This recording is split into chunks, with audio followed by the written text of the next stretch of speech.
이번에는 IT 트렌드를 소개해드리는 IT 포커스 시간입니다. IT 칼럼니스트 이호훈 씨 나오셨습니다. 안녕하세요. 안녕하세요.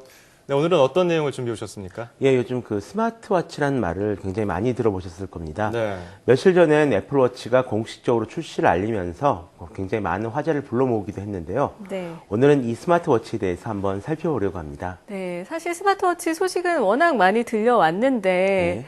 주변에 끼고 다니는 사람을 본 그쵸? 적이 많이 있으신가요? 저도 아직 못 봤어요. 거의 없었어요. 근데 애플워치는 반응이 좀 어떨까요? 일단 발표가 되기 전에는 좀 다들 기대하는 분위기가 있었는데요.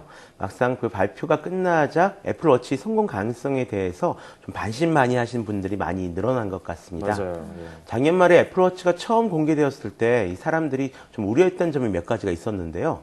하나는 이 제품을 왜 써야 하는지 그 이유가 좀 불명확하다라는 겁니다. 네네. 또 다른 하나는 배터리 성능이 너무 부족하지 않을까 하는 그런 우려가 있었고요.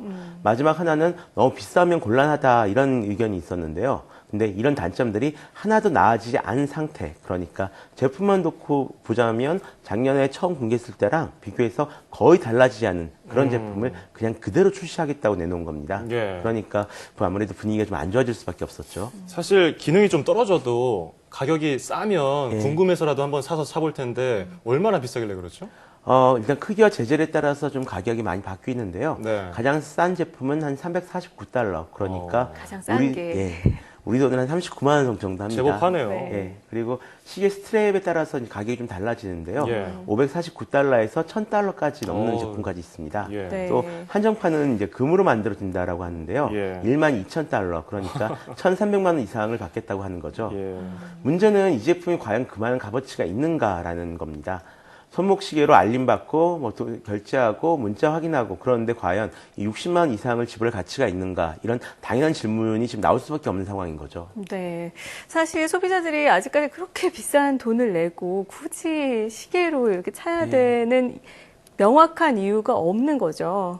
그렇죠. 그 스마트폰으로 생각하자면 스마트폰 같은 경우에는 뭐 카카오톡 같은 메신저나 아니면 인터넷 검색, 게임, 네. SNS 같은 것들이 분명히 있었습니다. 근데 이 메신저 때문에 스마트폰으로 바꾸신 분들도 굉장히 그렇죠. 많이 계신 것으로 알고 있는데요. 네네. 이렇게 이 제품을 꼭 써야만 하는 이유를 스마트워치는 아직 제시하지 못하고 있는 것 같습니다. 네. 뭐 스마트워치 나온다. 와, 이제 뭐 혁신 제품이 또 나오는 거 아니냐 이렇게 시끄럽게 떠들었던 거는 예전부터 있었던 것 같은데 그렇죠. 아직까지도 왜 써야 되는지를 사용자들이 찾지 못하고 있다. 이러면은 기업들이 돈 많이 주고 발전시켜서 이거 개발했는데 예. 비상 아닙니까? 기업 입장에서는? 뭐 쓸 곳이 없는 것은 아닙니다. 예, 근데 예. 일단 스마트워치니까요. 기본적으로는 시계인 거죠. 그러니까 시계 용도는 쓸 수가 있는데 예.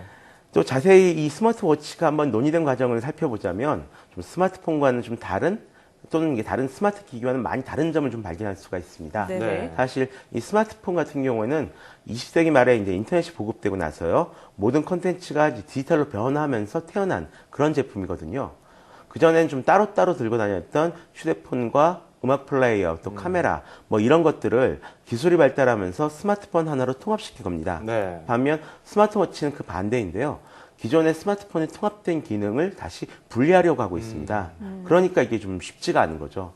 스마트워치가 없어도 스마트폰 사용에는 아무런 문제가 없지만 스마트폰 없이는 현재 스마트워치만 가지고 할 수 있는 것들은 정말 굉장히 드물거든요. 좀 불편하네요. 그렇죠. 말로만 들어도 굳이 써야 되나 이런 생각을 저까지 하게 되는데 사실 최근에 출시되는 스마트워치들은 예전에 출시됐던 것들과는 성능이 좀 많이 달라졌다고 하던데 어떻게 달라지고 있는 건가요? 예, 꼭 애플워치가 아니더라도 좀 다양한 형태를 가진 스마트워치들이 많이 만들어지고 있습니다. 일단 성능이나 디자인이 굉장히 많이 개선되고 있는 중인데요. 애플워치를 제외하면 가장 많은 주목을 받고 있는 것은 역시 LG워치 어베인일 겁니다. 세계 최초로 LTE 통신 모듈을 탑재한 그런 제품인데요. 이번에 아우디 자동차랑 협업해가지고요, 자동차 리모트키로 활용하는 모습을 시연을 해서 많은 관심을 끈 적이 있습니다. 하지만 그런 기능보다도 가장 좀 시계 같은 디자인을 가지고 있다는 점에서 좀 좋은 평가를 받았는데요. 네네. 이와 비슷하게 중국 화웨이의 화웨이워치나 알카텔 원터치 스마트워치 역시 시계처럼 예쁘게 생긴 것이 특징입니다. 또 사실상 세계 1위의 스마트워치 회사인 페블에서도 새로운 버전의 스마트워치 페블 타임을 출시했습니다. 페블은 과감하게 이 터치 스크린이 없는 흑백 액정의 스마트워치를 출시해서 스마트 신장에 안착한 거의 유일한 회사인데요. 이번에 컬러 화면에 있는 제품을 출시를 했습니다. 근데 이게 컬러이긴 하지만 전자잉크를 사용했기 때문에 한 번 충전으로 한 일주일가량 사용할 수가 있다고 합니다. 예. 그러니까 뭐 겉모습도 예쁘고 기능도 좋은 양쪽으로 조금씩 진화하는 제품이 선보이고 있다 이런 예. 말씀이신 것 같은데 그렇다면 이 스마트워치의 개념을 확 바꿔놓을 만한 제품은 없을까요? 이번에 기존 스마트워치와 아예 다른 그런 예. 제품, 그런 혁신을 가진 제품이 하나 좀 출시 예정에 있습니다. 예. 올해 안에 출시를 목표로 지금 선주문을 받고 있는 제품인데요. 뭐죠? 이름은 넵튠 듀오라고 합니다. 네. 기존 스마트워치가 스마트폰의 어떤 액세서리 역할을 하는 그런 제품이었다면 이 제품은 아예 그 반대인데요. 넵튠 듀오는 스마트폰을 스마트워치처럼 팔에 찰 수 있게 만든 그런 제품입니다. 예. 마치 좀 팔찌 같은 모습을 하고 있죠. 예. 이렇게 팔에 차고 스마트워치처럼 사용하다가 더 큰 화면이 필요할 경우에는 포켓 스크린이라는 이름의 보조 스크린 연결해서 쓰면 됩니다. 이 보조 스크린에는 이게 배터리가 탑재되어 있는데요. 넵튠 본체의 배터리가 떨어졌을 경우 보조 배터리로도 사용할 수 있다라고 합니다. 어찌 보면 우리가 처음에 생각했던 스마트워치와 가장 비슷한 형태의 제품이라고 볼 수 있는 거죠. 그러네요. 그렇다면 장기적으로 볼 때 소비자들에게 이 스마트워치가 사랑을 받기 위해서는 네. 어떤 특징들이 있어야 할까요? 예. 일단 현재 스마트워치 형태는 크게 세 가지로 나뉘고 있습니다. 하나는 스마트폰을 보조하는 미니 디스플레이 형태의, 그러니까 일반적인 시계 형태의 제품들이고요. 다른 하나는 운동 효과를 측정하는 일종의 만보의 역할을 하는 제품들입니다. 그리고 마지막 하나가 독립적인 말 그대로 손에 차고 다니는 스마트폰인데요. 아직도 기술이 부족한지 이런 역할을 하는 제품들은 좀 많이 나오지 않고 있습니다. 네. 하지만 뭐 장기적으로 봤을 땐 결국 독립적으로 자기 역할을 하는 제품만이 살아남을 수 있을 것 같습니다. 네, 오늘 하도 굳이 필요한가라는 말을 많이 해가지고 이 기업 관계자들이 방송 보셨다면 굉장히 기분 안 좋을 것 같아요.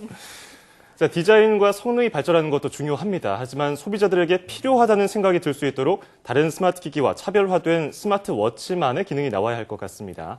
지금까지 IT 칼럼니스트 이효은 씨와 함께 스마트워치의 현재와 미래에 대해 알아봤습니다. 오늘 고맙습니다. 고맙습니다.